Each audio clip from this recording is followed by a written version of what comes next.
على سيد الأنبياء والمرسلين وعلى آله وصحبه أجمعين أما بعد فأعوذ بالله من الشيطان الرجيم إنما يخشى الله من عباده العلماء إن الله عزيز غفور صدق الله مولانا العظيم الصلاة والسلام عليك يا سيدي يا رسول الله وعلى آلك وأصحابك يا سيدي يا حبيب الله الصلاة والسلام عليك يا سيدي يا نبي الله وعلى آلك وأصحابك يا سيدي يا نور الله الصلاة والسلام عليك يا سيدي يا خاتم المعصومين وعلى آلك وأصحابك يا سيدي يا خاتم النبيين۔ اللہ جل وعلا کا اس پہ فضل ہے اور اس پہ بڑی مہربانی ہے جس کو اللہ پاک نے علم دین کی دولت عطا فرمائی۔ دیکھو عالم دین کی شان کیا ہے، یہ آپ طلباء ہیں، اب غور کرو کہ جب آپ علم دین حاصل کر کے اتنی محنت کر کے عالم دین بنو گے تو اللہ کی بارگاہ سے آپ کو کیا عزت ملے گی۔ عزت تو پہلے بھی مل رہی ہے، یہ شرف ہے نا علم حاصل کرنا۔ جب عالم بن جائے، میں تعریف کروں، کوئی عالم تعریف کرے کسی عالم کی، ٹھیک ہے، کوئی غوث کرے، ٹھیک ہے، کتب کرے، بڑی شان ہے کہ وہ آپ کی تعریف کرے، آپ کی تعریف، ولی آپ کی تعریف کریں، نبی آپ کی تعریف کریں، بڑی شان ہے، بڑی۔ لیکن جن کی تعریف خالق کائنات کرے، جن کی تعریف، ان کی کتنی شان ہے۔ اللہ جل وعلا فرماتا ہے انما یخشی اللہ من عبادہ العلماء، علماء ہی ہیں۔ یہ کلمہ حصر ہے، آپ پڑھیں گے آگے جا کر کلمہ حصر، مطلب یہ ہے کہ علماء کے علاوہ کوئی نہیں، علماء کے علاوہ وجود ای نیست، یعنی ان علماء حق، علماء شریعت جو اللہ عز و جل کا علم، اللہ کے محبوب کریم کا علم، قرآن حدیث کا علم، فقہ کا علم، یہ جو جاننے والے ہیں، فرمایا صرف یہی علماء ہیں جو اللہ کے بندوں سے اللہ سے ڈرتے ہیں۔ اللہ کے بندوں میں سے کتنی بڑی شان اللہ نے ان کی بیان فرمائی ہے کہ صرف علماء ہیں جو مجھ سے ڈرتے ہیں۔ کیوں؟ کیونکہ انہیں وہ علم ملا ہے، اس علم کی روشنی میں انہیں خدا کا خوف نصیب ہو گیا ہے، اور وہ اس علم کی روشنی میں خیر پر ہیں، اور وہ اللہ کے قریب ہیں۔ اب باقی جو رہ گئے ہیں ان کو شان کہاں سے ملے گی جو ڈرتے ہیں؟ کہا اسی لیے اللہ پاک نے فرمایا علماء ہی ڈرتے ہیں، اور علماء بتاتی ہیں تو بتانے سے یہ عوام الناس بھی ڈرتی ہے۔ اب اللہ ان کی شان بیان فرما رہا ہے، اور پھر اللہ پاک خود فرماتا ہے کہ ہم نے انہیں اپنی کتاب کا وارث بنایا، ہم نے، اللہ فرمائے یہ ہماری کتاب کے وارث ہیں۔ پھر دیکھو اللہ پاک فرماتا ہے قُلْ هَلْ يَسْتَوِي الَّذِينَ يَعْلَمُونَ وَالَّذِينَ لَا يَعْلَمُونَ، کیا جاہل اور عالم برابر ہو سکتے ہیں؟ یہ کون فرما رہا ہے؟ اب جاہل سے علماء کو فضیلت کون دے رہا ہے؟ اللہ جل وعلا۔ کون شان بیان کر رہا ہے؟ اللہ جل وعلا۔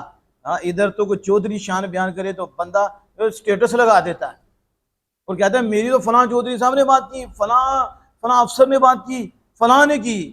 وہ کتنا خوش قسمت ہے کہ جس کی شان خالق کائنات خود بیان فرما رہا ہے کہ عالم اور جاہل برابر نہیں ہو سکتے۔ یرفع اللہ الذین آمنوا منکم والذین اوتوا العلم درجات، فرمایا جن کو اللہ نے علم دیا ہے اللہ نے مومنین میں سے ان کو درجوں بلندی عطا فرمائی ہے۔ کتنی درجوں، ایک درجہ نہیں، بہت بڑے درجے ان کو کیا کیا ہے؟ یہ شان عطا فرمائی ہے۔ اور علماء کو وہ دولت دی ہے جو دولت دینے کے لیے اللہ جل وعلا نے اپنے انبیاء کرام کو بھیجا تھا، اور آخر میں میرے اور آپ کے آقا صلی اللہ علیہ وسلم کو بھیج کر نبوت کا دروازہ بند کر دیا، اور اس کے بعد جو مشن مصطفیٰ تھا اور جو تبلیغ کا طریقہ تھا، اب وہ کس نے سر انجام دینا تھا کہ جب کہ آمنہ کے لال صلی اللہ علیہ وسلم پر وہ تو سلسلہ بند ہو گیا، تو اللہ پاک نے وہ مشن نبوت حضور کے ذریعے، حضور کے نائبین، حضور کے جانشین علماء کرام کو دیا ہے۔ تو علماء کرام تو حضور کے مشن بھی ہیں۔ کس کے مشن بھی ہیں؟ تو جو حضور پہ مشن پہ ہے وہ کتنا اعلیٰ ہے، وہ کتنا اونچا ہے۔ اس لیے یہ جو میں بات کر رہا ہوں کہ آپ یہ سوچیں کہ اللہ نے شانیں دی ہیں، اس نے پھر اللہ کے محبوب کریم صلی اللہ علیہ وسلم نے وضاحت فرمائی، فرمایا علماء تو انبیاء کے وارث ہیں، انبیاء کے وارث ہیں۔ علماء کی شان تو یہ ہے، ان کو تو پانی پلانے والا بھی محروم نہیں رہے گا، ان کو تو وضو کرانے والا بھی محروم نہیں رہے گا، بلکہ علماء کی سفارش سے اللہ پاک کتنوں کو جنت بھی عطا فرما دے گا۔ اور اس علم کی وجہ سے اسے یہ شان ملے گی کہ جنت میں بھی لوگ اس کے محتاج ہوں گے، جنت میں بھی علماء کی شان دکھائی جائے گی، علماء کی۔ اس لیے آپ ابھی محنت کریں۔ اب میں آپ کو ایک مثال دیتا ہوں، یہ علماء کی اتنی شانیں ہیں کہ جب طالب علم علم دین حاصل کرنے کے لیے نکلتا ہے تو کس پہ ہوتا ہے؟ وہ جنت کے راستے میں ہوتا ہے۔ کس کی ہوتا ہے؟ اب آپ آئے ہیں تو آپ جنت کے راستے پہ ہیں، ابھی سیکھا نہیں تو کس کے راستے پہ ہیں؟ جنت کے راستے پہ۔ فرشتے پر بچھاتے ہیں۔ یہ پروٹوکول کس کے لیے ہے؟ علم دین کے۔ آپ اللہ کے رضا کے لیے علم دین حاصل کرنے کے لیے آنے ہیں، فرشتے پر بچھا رہی ہیں، آپ جنت کے راستے میں ہیں۔ اسی طرح چلے جائیں تو کہاں پہنچیں گے؟ جنت میں پہنچ جائیں گے۔ اس پہ محنت بڑی ہے۔ اب جو میں بتا رہا ہوں کہ مقام کتنا بڑا ہے کہ نبیوں کا مشن ان کو دیا، نبیوں کا نائب ان کو بنایا، پھر ان کو درجوں بلند کیا، اور پھر رہنما راہبر ان کو بنایا، سارے ان کے نیچے رکھے کہ یہ دنیاوی بھی رہنمائی فرمائیں گے، اخروی بھی رہنمائی فرمائیں گے، یہ رسول اللہ کے نائب ہیں۔ اور پھر اجر، اتنا اجر ہے ان کا کہ بندہ کیا شمار کرے کہ ایک عالم ہزاروں عالم بناتا ہے، لاکھوں بناتا ہے، وہ دین کہاں تک پھیلاتا ہے، دیے سے دیا، روشنی سے روشنی۔ یہ سویا بھی ہوتا ہے تو پھر بھی جاگ رہا ہوتا ہے، یعنی اکیلا نہیں ہوتا، اس کی ہزاروں لاکھوں زندگیاں ہو جاتی ہیں کہ اس نے اتنوں کو پڑھا دیا ہے، اب یہ سویا ہوا ہے پھر بھی رب کی عبادت کر رہا ہے۔ بگنا عالم کا سونا بھی عبادت ہے، عالمی دین کا سونا بھی عبادت۔ لیکن اس نے جو آگے دیے جو روشن کر دیے ہیں، اس جو دیے میں اس نے تیل ڈالا، پھر اسے لائٹ دی، وہ روشن ہو گیا۔ اب یہ سویا ہوا بھی ہے تو پھر بھی اٹھا ہوا ہے۔ اس لیے خواجہ صاحب کو دیکھ لو، داتا صاحب کو دیکھ لو، غوث اعظم کو دیکھ لو، اعلیٰ حضرت کو دیکھ لو، امام اعظم کو دیکھ لو، امام غزالی دوران کو دیکھ لو، جس بڑے عالم دین کو دیکھ لو، آپ کہیں گے وہ گئے نہیں ہیں، آج بھی یہ ہی ہیں۔ ہم جو بیان کر رہے ہیں ان کا لیا ہوا کر رہے ہیں، ہم جو آگے پڑھا رہے ہیں ان کا لیا ہوا پڑھا رہے ہیں، وہ گئے کہاں ہیں؟ ان کا تو کردار زندہ ہے۔ اب وہ اکیلے نہیں، ان کی لاکھوں اربوں خربوں زندگیاں ہیں، اور ہر بندہ جو ان کے کیے ہوئے پہ عمل کر رہا ہے، ان کی دی ہوئی روشنی سے روشنی لے کے چل رہا ہے، ہر گھڑی ہر لمحہ اس کا فیض انہیں بھی نصیب ہو رہا ہے۔ اب سمجھ آ رہی ہے آپ کو؟ لیکن اس میں ہوگا کیا؟ محنت۔ جب مقام اتنا بڑا ہے، شان اتنی بڑی ہے، مرتبہ اتنا بڑا ہے، اگر میں آپ کو ایک بات بتاؤں، آپ وجد میں آ جائیں، مجدد پاک شیخ احمد فاروقی سرہندی، جو خود بہت بڑے صوفی اور بہت بڑے عالم دین، پتہ آپ نے کیا کہا؟ ایک ہے عابد، عبادت کرنے والا، ایک ہے عالم۔ تو آپ نے کیا فرمایا؟ آپ نے کہا عابد حدیث پاک میں تو موجود ہے، لیکن آپ نے کہا کہ عابد جو ہے، جو صوفی ہے، اس سے افضل ہے۔ صوفی اور ایک عالم عمل بھی نہیں کر رہا لیکن علم حاصل کر رہا ہے، وہ افضل کیسے ہو گیا؟ ہاں، اس لیے کہ تصوف جو ہے یہ فرض نہیں ہے، تصوف سیکھنا فرض نہیں ہے، لیکن علم شریعت سیکھنا جو ہمارے لیے وہ فرض ہے۔ علماء کرام وہ ہیں جو ہمیں فرض دولت دیتے ہیں۔ کیا دیتے ہیں؟ فرض دولت دیتے ہیں۔ وہ اللہ عز و جل کی پہچان دیتے ہیں، وہ جو ہمارے اوپر فرض ہے اس کا علم دیتے ہیں، جو ہم پہ واجب ہے اس کا علم دیتے ہیں۔ وہ نبی اکرم صلی اللہ تعالی علیہ وسلم کے منصب پر جو حضور کو دیا نیابت میں، وہ کام کر رہے ہیں۔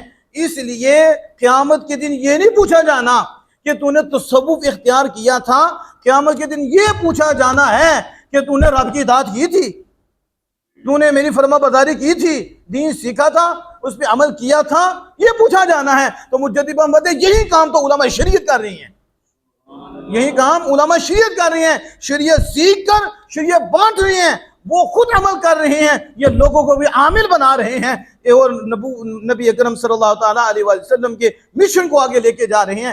اس لیے علماء صوفیہ سے بھی افضل ہے۔ تو اس میں کیا ہے؟ اب محنت۔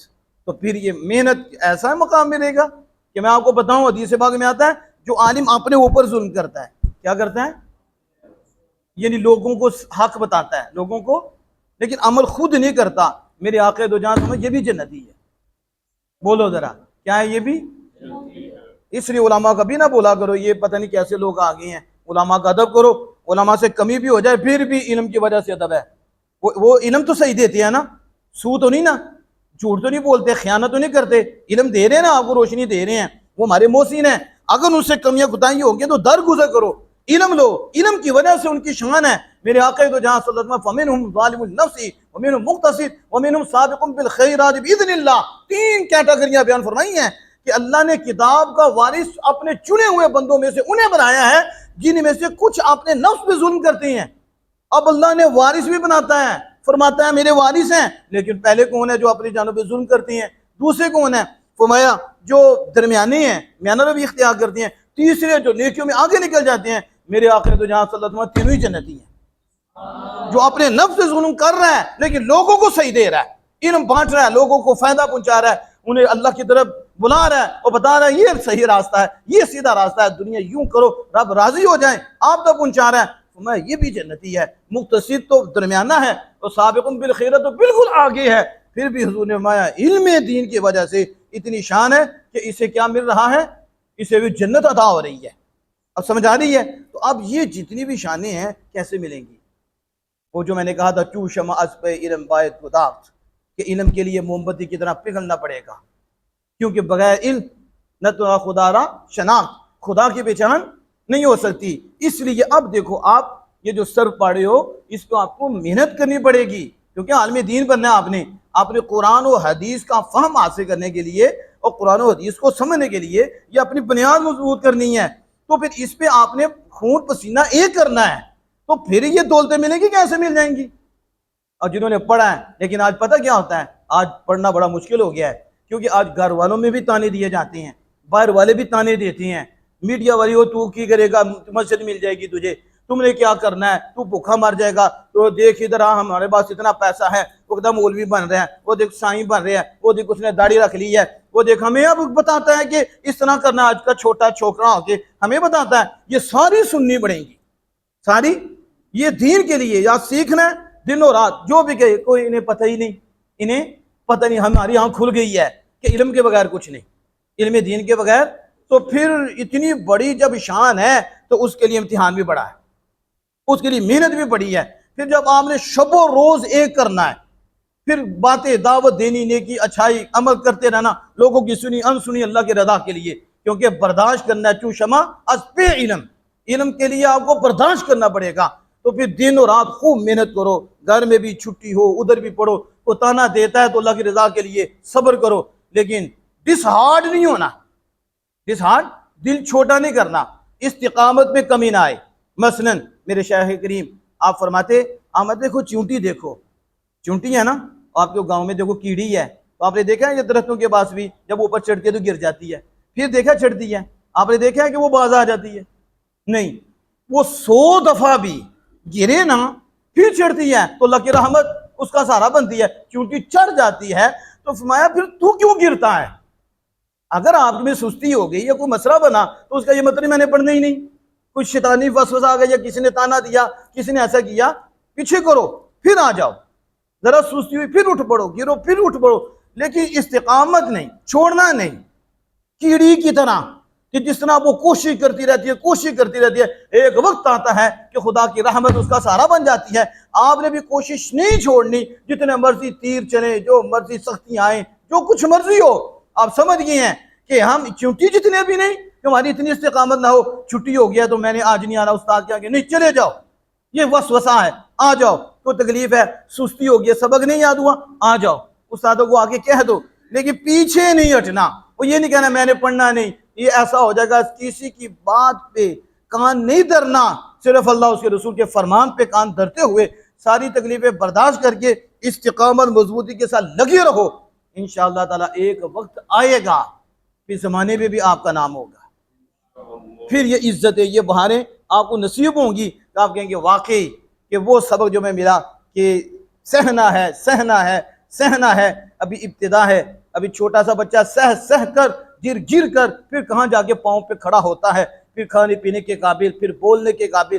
پہلے دن میں نہیں ہوا، لیکن اتنی محنتیں اس بچے نے بھی کی ہیں، تو پھر جا کے جوان بن کر اس طرح تناور یہ انسان بن گیا ہے، یہ اس کے وجود کی قوت ہے۔ اسی طرح آپ نے ابتدا میں خوب محنت کرنی ہے، گرنا، اٹھنا، لیٹنا، اپنی نیند میں کمی، کبھی زیادتی، اس طرح کے سلسلے اپنی خواہشات کو پیچھا کر کے لڑ کے پھر جب آپ بھی 7-8 سال کے ہو جائیں گے تو پھر اللہ کے فضل کے مضبوط ہو جائیں گے، پھر وہ مشقت نہیں رہے گی، وہ تکلیف نہیں رہے گی جو ابتدان تھی، بلکہ اب تو سرور آئے گا۔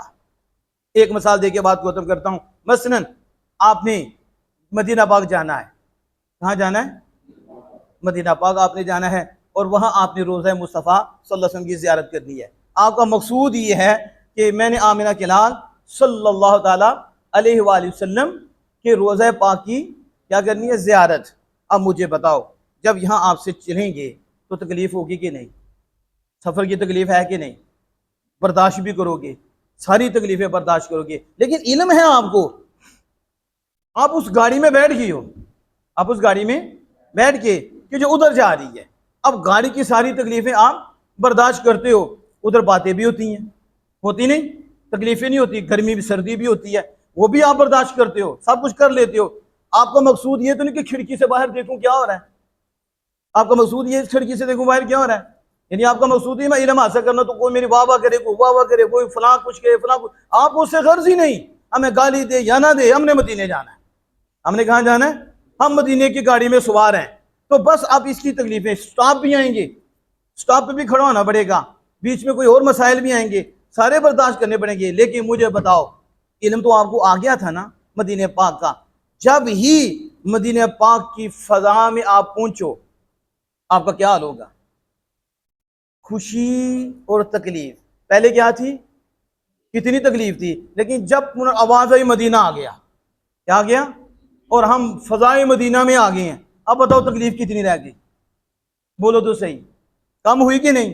کیونکہ ایک سفر کٹھن میں تھا، لیکن آپ قریب پہنچ کے منزل کے، جب قریب پہنچے تو وہ تکلیف آپ کو بھولی، تکلیف کم ہوئی، آپ کی خوشی کی انتہا نہیں، ہم مدینہ پاک آ گئے۔ لیکن مجھے بتاؤ، جب سامنے روضہ مصطفیٰ ہو، جب سامنے، تو پھر بتاؤ پچھلا جتنی سفر کی تکلیف تھی ابتدا سے لے کے آخر تک، وہ سامنے رہی؟ پھر ساری بھول گئیں، کیونکہ جن کے لیے یہ سارا کچھ سہا تھا وہ تو نظر آ گئی ہیں، وہ نظر۔ اسی طرح آج صرف و نحو وہ دیگر کتب پہ آپ نے محنت کر کے 5-6 سال میں یہ محنت جو ہی 5ویں 6 سال میں آپ کے پھر آپ کم ہوتی جائے گی، لذت آتی جائے گی، لذت آتی جائے گی، لیکن جب پورا آپ نے کورس کر لینا ہے محنت کر کے، تو پھر اس کے بعد جب آپ نے اس کو پڑھنا ہے نا، پھر دقت نہیں آنی، آپ کو مزہ آنا ہے۔ آپ نے کہا پیچھے تو تکلیف ہی کوئی نہیں، پیچھے تکلیف ہی کوئی نہیں، کیوں؟ کیونکہ اب ہمیں اپنا مقصود مل گیا ہے۔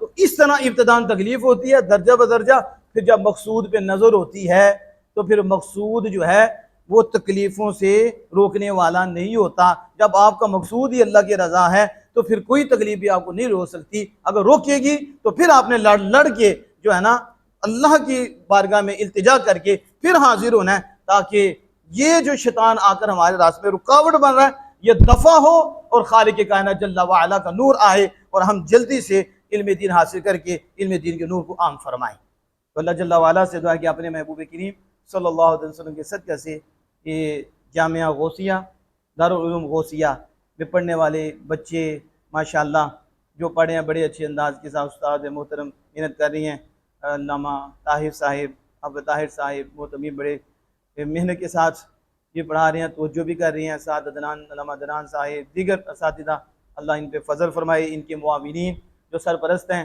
ان پہ بھی ہماری فضل فرمائے، اس مدرسے کو دن دگنی رات چگنی ترقی عطا فرمائے۔